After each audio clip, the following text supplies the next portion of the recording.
DB and Associates, home to some of the top multimedia talent in America. And now, here's your host of the DB&A Magazine Show, Kelly Watson. Hello, I'm Kelly Watson, and welcome to the DB&A Magazine Show.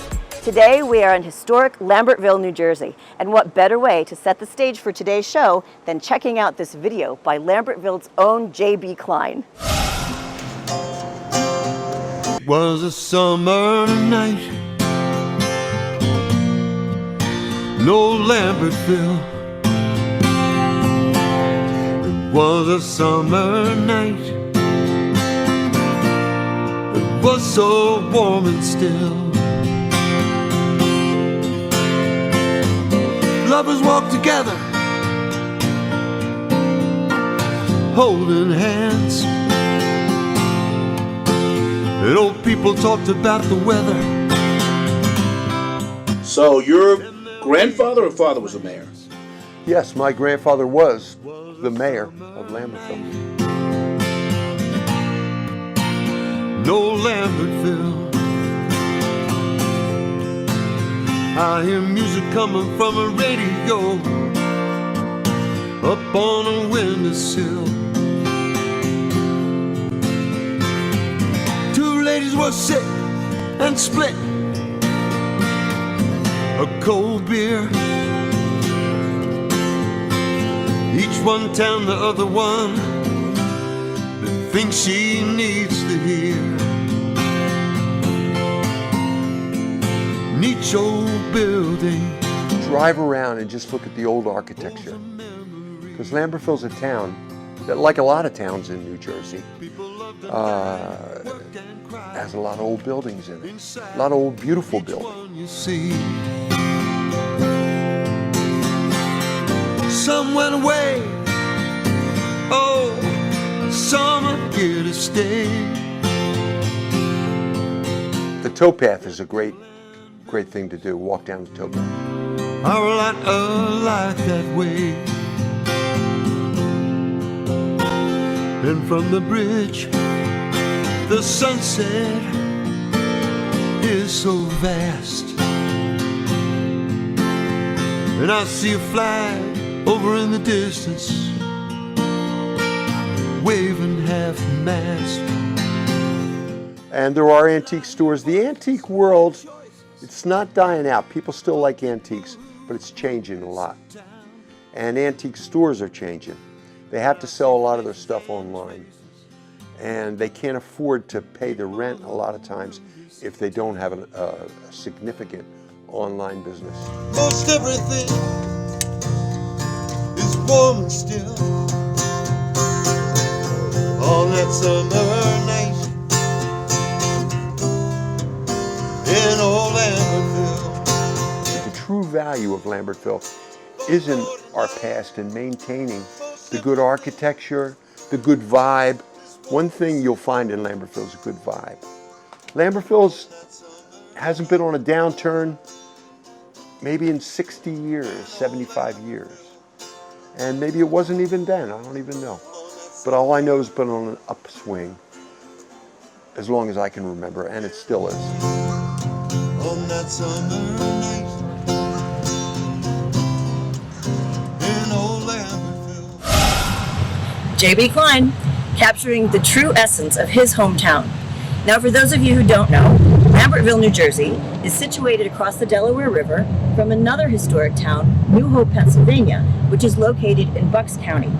And as Phil Andrews explains, it's the original home of the Bucks County Fencing Academy.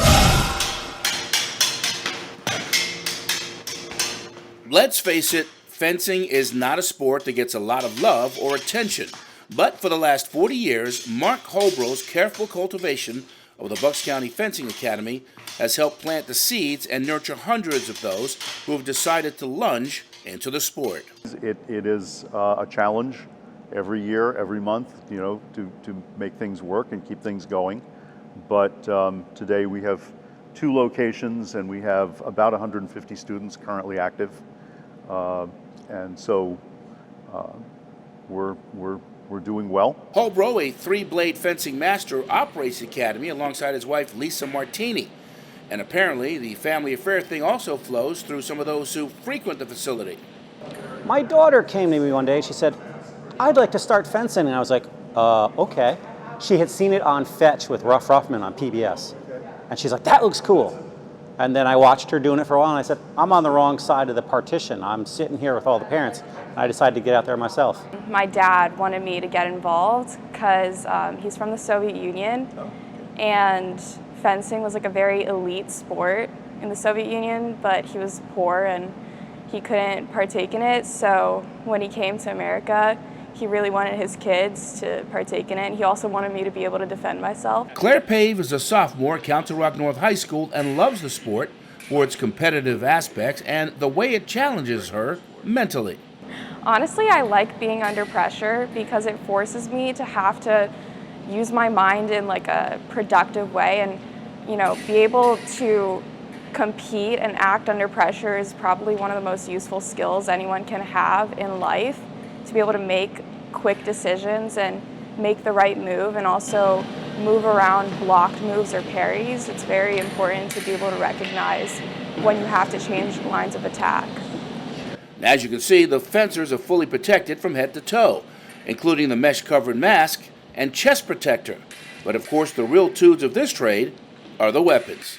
I fence with the foil, which is one of the three blades: foil, saber, and epee, which are the three blades. The foil is held like this and is a point thrusting weapon only. The tip of the foil has a spring-loaded button on the tip, so when it is depressed, it scores a touch.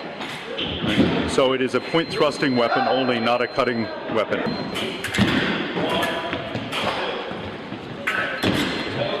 The saber is held here, right? And it is a cutting and a point thrusting weapon. So touches are scored with the cutting edge as well as the point, and the blade is fairly flexible. It's actually the lightest of the three blades.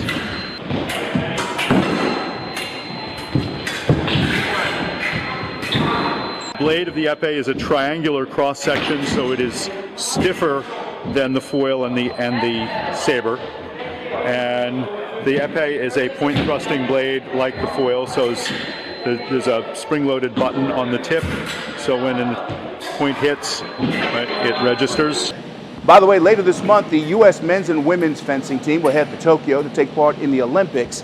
5 New Jersey residents on that squad, the largest American team ever to compete in the Summer Games. Thanks, Phil. Okay, time to take our first break. But before we do, here's a little something to think about. The DB&A television network can currently be seen on the Roku and Amazon streaming platforms. But what 2 platforms are about to add the network? We will have the answer at the end of the show.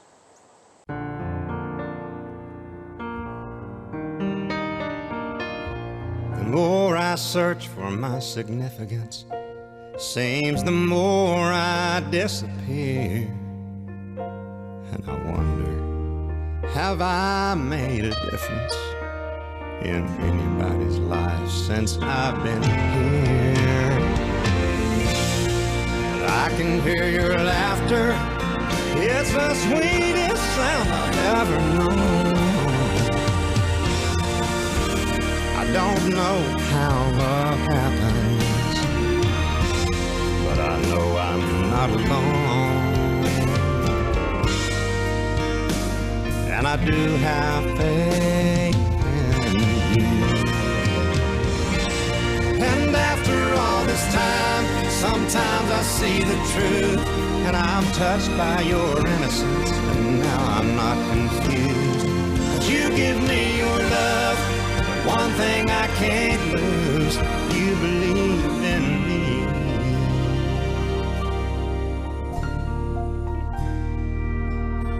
And I still have faith in you. Devotion.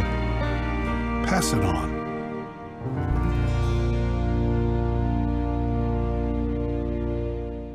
Welcome back to the DB&A Magazine Show. As we told you earlier, we are in Lambertville, New Jersey, home to the Lambertville Station Restaurant. And one of the unique aspects of this establishment is this old train car. And speaking of trains, here is Best of California host Pat Pattison with his visit to the Southern California Railway Museum. 525 departing bookstore. And I'm here with Gary Cochran, who's the lead docent at the museum, and grounds. I mean, this place goes on forever. How big is this place, Gary? Nearly 100 acres totally. Wow, 100 acres. And it has actual trains. So tell me a little bit about how this all got started. Well, the museum is dedicated to Western and Southern California railroading and streetcars. So we have a vast collection of both of those. We have actual trains. When you say that, they're the actual trains sitting out there. Oh, yes. And we have well over 200 pieces in our total collection. So there's a lot to see when you do come here. So I know the outdoors is open, the gift shop is open. What about the displays inside the museum? That is probably where 70-75% of our exhibits are, but there's still a lot of things to see on the outside. This is like coming to a park. Correct. Yeah, we have two beautiful park areas on our property that are open to the public to come and experience at no charge. They can bring a family and have a picnic, and a lot of people do that. In terms of people that come to the museum, is it mostly locals, people from out of town? Do you have any idea of who enjoys this place? We're known worldwide, and we get more known every year, of course. But I have taken guests around from China, Switzerland, Russia, just about most any place you can think of. We've had people here to tour our facility. And Gary Cochran and I are doing a safe segment, and we're in the Grizzly Flats barn. And when I think of Grizzly Flats, I don't know about you, but I think of Disney. Is there a connection, Gary? Actually, I've never had a complete story as to how this name came about. The collection in this building, the most of the important parts of the collection were a gift to the museum by a gentleman named Ward Kimball. Mr. Kimball was an animator working with Walt Disney from the early 30s on, before there was the Disney Empire, which made him a fairly wealthy man, and he spent a lot of his money on his railroad hobby because he loved railroads. So we are in a collection that he accumulated over 50 years, and in 1990 gave it all to our museum. We're now in one of the barns that has the working engines and a lot of the restoration here at the Southern California Railway Museum. So tell me what goes on in this wonderful barn. Well, we store a lot of restored cars in here, and we do some minor restoration work in this building also. And it is the storage facility for our working steam engine, our 1922 Baldwin locomotive. This is the one that comes out on the weekends and people get to ride.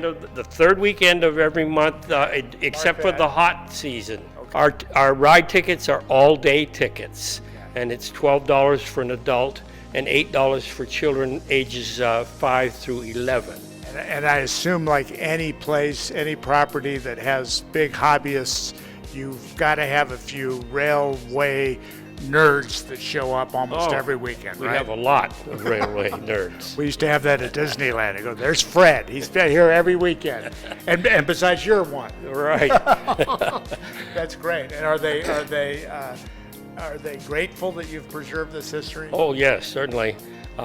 We have somewhere in the neighborhood of 1,300 dues-paying members on our rolls. That's awesome. And we have members from all over the world.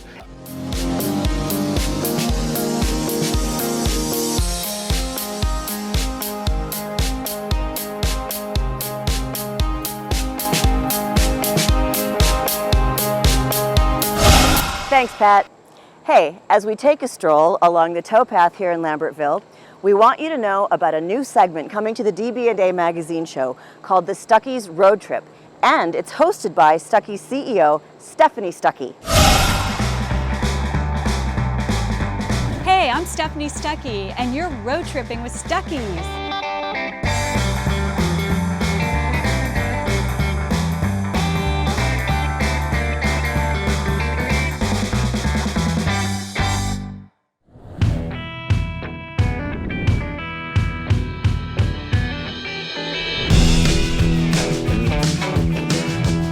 We're at the Allman Brothers Big House Museum in Macon, Georgia with Richard Brent, the director of the museum. Richard, tell us about this room and the special stuff here.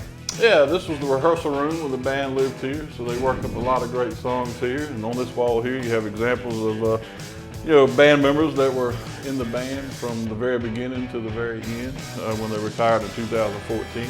And we have examples of instruments that were used and all kinds of neat stuff. That was Dwayne Allman's amplifier. Yes, that he right? used on the Fillmore East. It's one of the two behind him in that picture right there. Oh my gosh, pretty special. And this is a timeline of their musical career, some of their albums, some of their clothes. So this is all pre-band stuff, and then March 26, 1969 is the birthday of the Allman Brothers Band, and so you'll see fine examples of instruments, clothes, tickets, posters, backstage passes. There's all kinds of cool stuff. Awesome. We're in the pool room at the Big House in Macon. Richard, tell us about this room and especially the pool table. Yeah, obviously we have more great memorabilia in this room, but the pool table belonged to Greg and Cher when they were married. And one of my favorite things in this room is, little known fact, the Allman Brothers were the first Rock the Vote band. Richard, tell us about that history. Yeah, they played several shows for Governor Carter to raise money for his campaign. And actually this jacket Lamar Williams was actually wearing in the picture. Wow.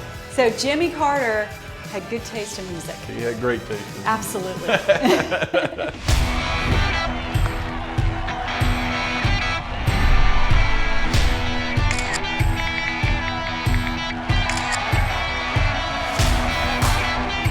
Welcome to the Luther Williams Baseball Field in Macon, Georgia, founded in 1929 and home of the Macon-Bacon Wood Bat Baseball League. It's also the location for a couple of famous movies, including 42, starring Harrison Ford and Chadwick Boseman, and Trouble with the Curve, starring Clint Eastwood. It's a great time to be out here. You can just hear the crack of the wood bat in the background.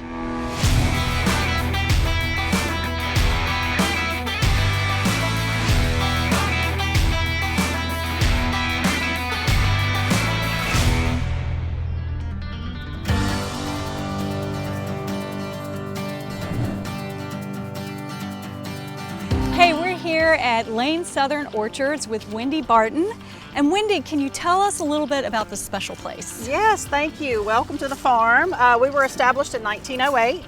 We are the largest peach and pecan grower in the United States, and you are currently in one of our pecan groves. And it happens to be pecan season. I say pecan, by the way. You say pecan? I say pecan, but then I say pecan pie. I think it's all in how your mama said it. How your mom? So my mama said pecan, so Okay. I'm going to stick with that. Okay. And this year is what's known as a bumper crop. So tell us what a bumper crop is. Yes, that means that we have got a lot of pecans. So in any given year, you can get from up to 200 pounds off of a tree. So when you see clusters of pecans, that means you're going to have a great year. We actually have a machine that grabs a hold of the trunk.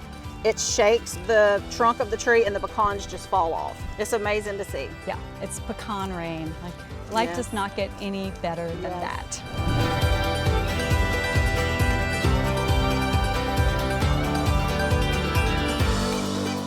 Thanks for road tripping with Stuckey's.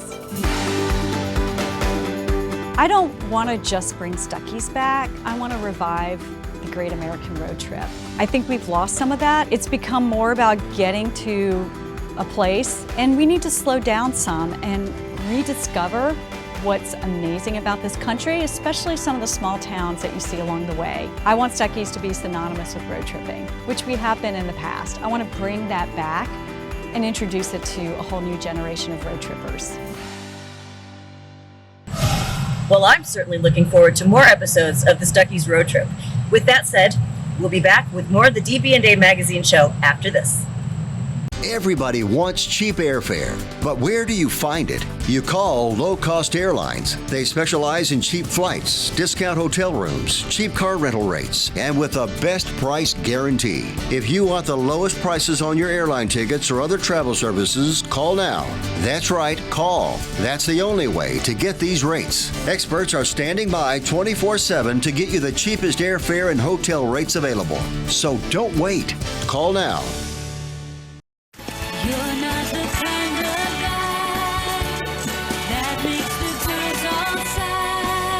2 for $3.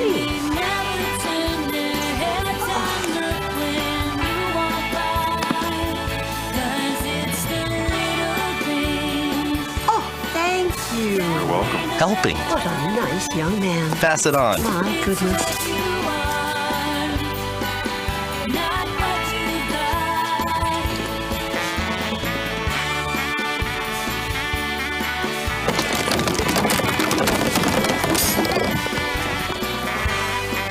A message from the Foundation for a Better Life. I better get out of here. Ooh. Welcome back to the DB&A Magazine Show. I'm Kelly Watson. You know, in addition to the Lambertville Station Restaurant, there are several great places to eat here in Lambertville. But if you are one of those who would rather stay home and binge watch your favorite shows, the hosts of Undercover Jet Setter, John Daly and Susan Anzalone, have a couple of quick home recipes that just might help get you in the groove.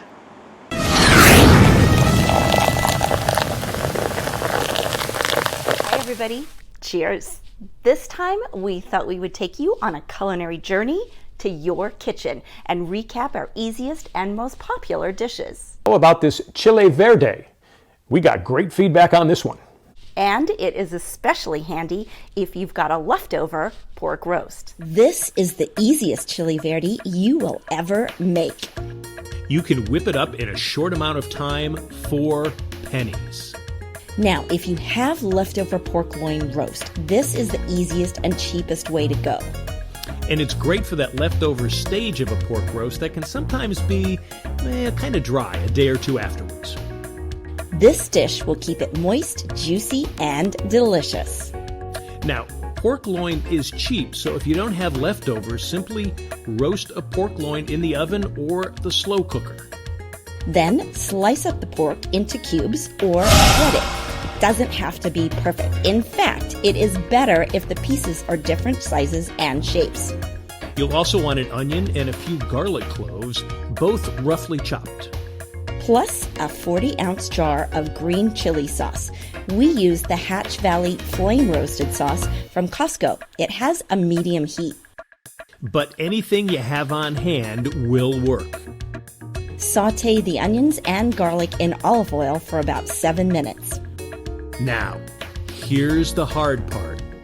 Add all the pork pieces, then cover with the entire jar of chile verde sauce. Lower the heat and simmer for about 20 minutes. And you're done. Serve with rice and or tortillas of your choice.